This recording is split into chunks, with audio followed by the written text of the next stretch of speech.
Goeiedag, ek groet julle namens Retief en die hele beleefspan.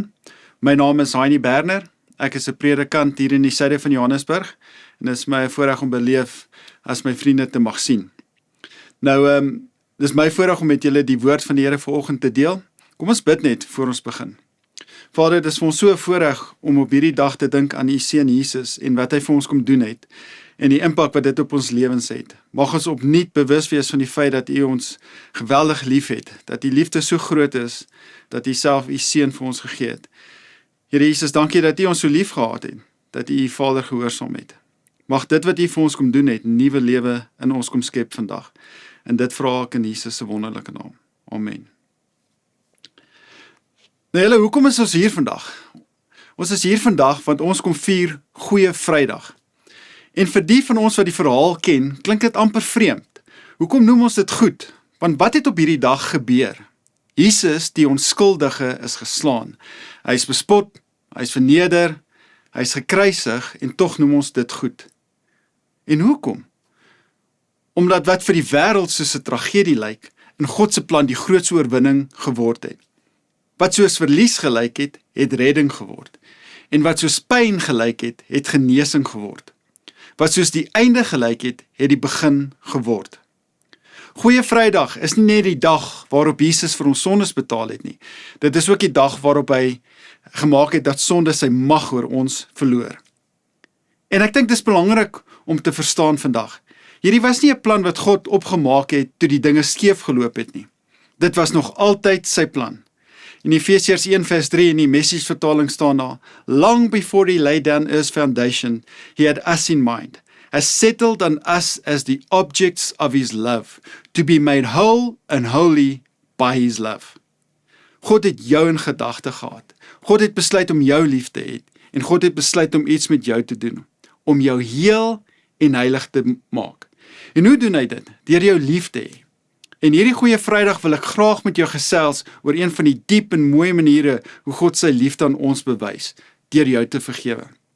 Maar kom ons maak dit persoonlik. Glo jy dat op hierdie oomblik God al jou sondes vergewe het? Dit wat jy gedoen het, dit waarmee jy besig is, wat jy nog gaan doen? Of is daar dinge waarmee jy nog saamleef, wat jy nie kan los nie? Glo jy dalk die Here het jou vergewe, maar hy hou dit nog teen jou? My ervaring is, baie mense glo in vergifnis, maar hulle leef nog met die skuld. Nou, my vrou het hierdie gewoonte om van tyd tot tyd vir my te sê, ag, sê tog ietsie moois vir my. En wat sy dan wil hoor is, ek is lief vir jou, of jy lyk pragtig vandag. Jy sien, sommige woorde wat ek en jy hoor, het 'n diep impak op ons lewens. Dit vorm hoe ons onsself sien, dit vorm hoe ons dink, dit vorm selfs hoe ons oor God voel. En vandag wil ek jy moet woorde hoor wat jou lewe kan verander. Aan die kruis in Lukas 23 sê Jesus die volgende, Vader, vergeef hulle, want hulle weet nie wat hulle doen nie. Nie nadat hulle verander het nie, nie nadat hulle jammer gesê het nie, in die middel van hulle sonde bid hy dit. So wat beteken dit dat God my en jou deur Jesus vergewe? Wat doen God werklik met sonde op Goeie Vrydag? En dis hier waar Psalm 32 vir my en jou kan help. Jy sien, Psalm 32 gebruik 3 woorde om te beskryf wat sonde is, 3 woorde om te beskryf wat God met hierdie sonde gedoen het, en 3 woorde wat ons reaksie daarop behoort te wees. Psalm 32 sê, Geseënd is die mens wie se opstand vergewe is, wie se oortredings afgeskryf is. Geseënd is die mens wie se sondes die Here nie toereken nie. Baie leed tref die goddeloses, maar onfeilbare liefde omring die wat op die Here vertrou. Wees bly in die Here, juig regverdig is, roep uit van vreugde, julle almal wat opreg is. Dawid sê, daar is mense wat geseënd is, mense wat vry is, mense wat kan juig, en hoekom? Omdat hulle sondes vergewe is, afgeskryf is, nie meer teen hulle gehou word nie. Maar om dit regtig te verstaan, moet ons eers verstaan wat sonde is. Soos ek gesê het, Psalm 32 gebruik 3 woorde om sonde te beskryf. 3 vlakke eintlik van hoe ons sondes beleef. Die eerste ene is daai bekende woord om die teiken te mis. Jy weet wat reg is, jy verstaan dit, maar jy kies anders. Dis nie onkunde nie, dit is 'n keuse. God wys jou die pad, maar jy kies jou eie. Die tweede woord wat ons daar in Psalm 32 vind, het hierdie idee van om in opstand te kom, om jou autoriteit terug te vat. Veral as dit kom by byvoorbeeld jou verhoudings of jou gesondheid. Jy gee dit oor in die hande van die Here, maar dan dink jy, hy kan dit nie regtig hanteer nie, en dan vat jy dit terug, en jy probeer maar weer op jou eie. En die derde woord het hierdie betekenis om te verdraai, bietjie skeef te wees. Dis nie iets wat jy doen nie, dis iets wat jy begin word. Krom raak normaal, skeef raak aanvaarbaar. Jy begin sê, dis seker nie so erg nie. Jy sien, sonde is nie net iets wat jy doen nie, dis iets wat jou begin vorm. Sonde is om te weet wat God se wil is, maar jy volg dit nie. Sonde is om sy gesag te ignoreer, en uiteindelik om van binne af skeef te raak. Maar nou die groot vraag, wat doen God met hierdie sonde? Kom ons begin eenvoudig. Waarvoor gebruik ons 'n vullesak? Ons gebruik dit vir goed wat ons nie meer wil hê nie. Kos wat uitgeraak het, kos wat begin vrot, goed wat stink, goed wat ontbind. Jy los dit nie in die huis rond nie, want as jy dit los, begin dit ruik, begin die hele huis word beïnvloed daardeur. Dit begin alles rondom besmet. Jy raak gewoond aan wat God eintlik wil kom wegvat. Maar daarom vat jy jou vullis, jy sit dit in 'n sak en jy vat dit uit die huis uit. Nou op presies dieselfde manier is daar dinge in ons lewens wat ons nie wil hê mense moet sien nie. Dink aan jou eie sonde, soos daai vullissak. Wat is daar binne? Is dit dalk die woorde wat jy gesê het? Is dit dinge wat jy gedoen het? Dalk is gedagtes wat maal en maal en maal. Skaamte, skuld, spyt. En hoe langer jy hier in jou lewe hou, hoe meer begin dit jou lewe beïnvloed. Goeie Vrydag beteken die volgende: God los jou nie met daardie sak nie. Hy ignoreer dit nie, hy maak nie of dit nie bestaan nie, hy bestuur nie jou sondes nie, hy kom verwyder dit. En dis die wonderlike van Psalm 32. Die eerste woord word gebruik, wat gebruik word in Psalm 32, wat beskryf wat God met sonde doen, het die betekenis om iets op te tel en weg te dra. En ek hou so van een van die woorde wat ons ook in Psalm 32 vind, wat gekoppel word aan hierdie handelinge van God met ons sondes. Dis die woord geseënd, wat beteken gelukkig. Gelukkig is elke mens wat oortuig is, dat die Here sy of haar sondes van hulle kom wegneem. Psalm 103 vers 12 sê byvoorbeeld, so ver as wat die ooste verwyder is van die weste, so ver verwyder hy ons oortredinge van ons. Hy vat dit waar jy skaam en skuldig is en voel, en hy dra dit van jou weg. Die tweede woord wat ons in Psalm 32 kry, beteken om iets te bedek, toe te maak, sodat jy dit nie kan sien nie. En weer eens, sê Psalm 32, hoe gelukkig is elke mens vir wie die Here dit kom doen. Hoe gelukkig is jy, dat hy dit vir jou kom doen het. 2 Korintiërs 5 vers 21 sê, God het hom wat geen sonde geken het, sonde vir ons gemaak, sodat ons in hom die geregtigheid van God kan word. Dit is die ruil. Jou sonde gaan na Jesus en sy geregtigheid word jou geregtigheid. Die derde woord in Psalm 32 word vertaal met bereken. Dieselfde woord vind ons in Levitikus 25, waar daar oor die skuld van mense gepraat word. Daar word nie gewonder of geskat wat jy skuld nie, dit word noukeurig bepaal. Nou sê Psalm 32, hoe gelukkig is jy as God na al jou sondes kyk en sê, jy is onskuldig.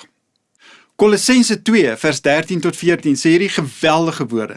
Hy het die skuldbewys met sy aanklagte teen ons uitgewis en dit blywend weggeneem, toe hy dit aan die kruis vasgespijker het. Jou rekord bestaan nie meer nie. Hoor die mooi dinge wat God kom doen, die 3 dinge.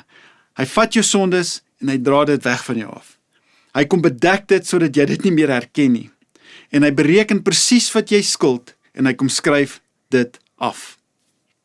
God is die God wat sondes wegstuur. Hy bring dit nie terug nie. Daar is 'n wonderlike en belangrike gebruik in Israel wat ek graag wil gebruik om die 3 punte net verder te beklemtoon. In Levitikus 16 lees ons van die dag van versoening. Eenmaal 'n jaar het die hoofpriesters offers gebring vir die versoening van die volk se sondes.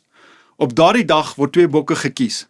1 bok word geoffer, sy bloed bring bedekking. Maar die tweede bok, wat met hom gebeur is, die hoofpriester sit sy hand op hierdie bok se kop, en tydens sy gebed word al die sondes van die volk op hierdie bok geplaas.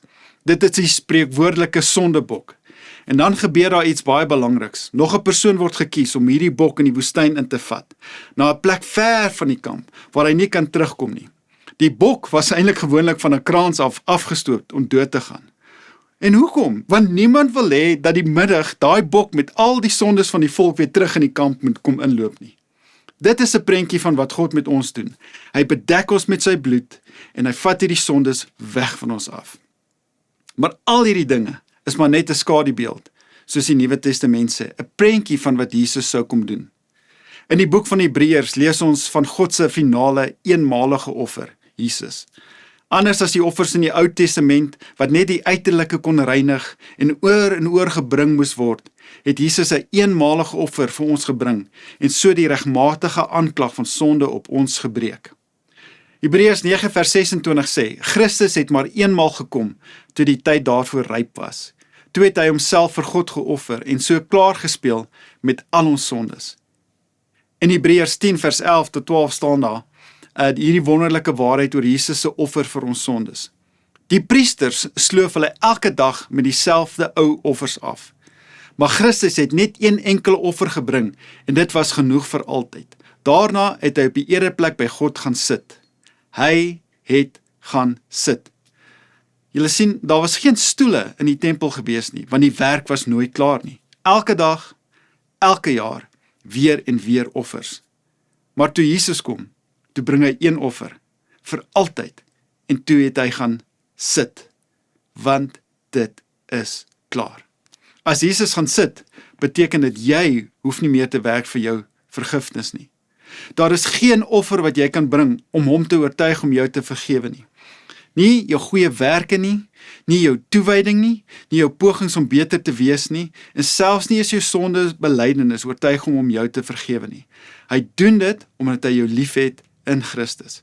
Genade is nie dat jy beter probeer nie. Genade is dat Jesus reeds betaal het. Dink weer aan jou volle sak, daai een wat jy so lank dra. Jesus het dit gevat, op homself geneem, hy het dit gedra tot by die kruis en daar dit vernietig. Jy hoef nie vandag met jou sak huis toe te gaan nie. Hoekom dra jy nog iets wat Jesus reeds vir jou gedra het? Sit dit neer, los dit, jy hoef dit nooit weer op te tel nie. Hoor hierdie geweldige mooi woorde in Hebreërs 10 vers 17. God sê, ek sal hulle sondes vergewe en nooit weer daaraan dink nie. En hierdie is maar net die begin, Sondag gaan ons kyk hoe God jou ook heilig maak. Maar nie net het Jesus jou sondes vergewe nie, hy het die mag daarvan oor jou lewe gebreek. So dan sluit Psalm 32 af met 3 woorde wat beskryf wat ons reaksie behoort te wees as ons verstaan wat dit beteken dat God ons vergewe het. Dit sê, wees bly, juig en roep dit uit. Een van hierdie woorde in Hebreëus het hierdie betekenis van to spin around under the influence of wild emotion. Jy sien, as ek en jy verstaan dat God ons vergewe het, dat hy nie meer ons sondes teen ons hou nie, hoe anders kan ons nie as om met soveel vreugde te reageer op hierdie diep waarheid.